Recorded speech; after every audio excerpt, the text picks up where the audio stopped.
புதுச்சேரி ஏனாம் பிராந்திய பகுதியான கௌதமி கோதாவரியில் லட்சக்கணக்கான மீன்கள் செத்து மிதப்பதால் 5 கிலோமீட்டர் தொலைவிற்கு துர்நாற்றம் வீசி வருகிறது. கூடுதல் விவரங்களோடு இணைக்கிறார் செய்தியாளர் மகாராஜ பாண்டி. மீன்கள் செத்து மிதப்பதற்கான காரணம் என்ன? எதுவும் விவரங்கள் வெளியாகி இருக்கா?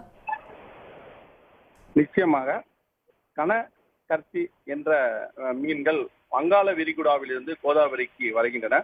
கோதாவரியில் தற்போது நீர்பிடிப்பு பகுதியில் பெய்த கனமழையால் வெள்ளப்பெருக்கு ஏற்பட உள்ளது.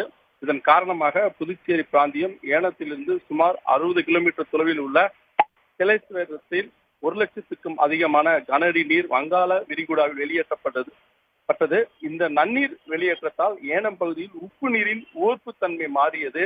இதன் காரணமாக ஆற்றங்கரையில் கனகர்த்தி மீன்கள் செத்து மடிந்து வருகின்றன. இறந்த மீன்கள் கரைகளுக்கு அருகிலே மிதக்கிறது. இதனால் 5 கிலோமீட்டர் அளவுக்கு அதிகமான பரப்பளவில் துர்நாற்றம் பரவி வருகிறது. சில மீனவர்கள் சில வகை மீன்களை வளர்ப்பதற்காக தீவனத்துக்காக இறந்த மீன்களை சேகரித்து வருகின்றனர். இது குறித்து ஏனம் மீன்வளத்துறை அதிகாரி கூறுகையில், ஆறுகளுக்கு வரும் கடல் மீன்கள் நீர் மாற்றத்தின் போது இறந்துவிடும். இதற்கு உவப்பு தன்மையே முக்கிய காரணம் என்றனர். கடந்த ஆண்டும் வெள்ளப்பெருக்கு காரணத்துக்கு முன்பு இதே சம்பவம் நிகழ்ந்துள்ளது என்று அவர்கள் தெரிவித்தனர். விவரங்களை வழங்கியமைக்கு நன்றி மகாராஜ பாண்டி.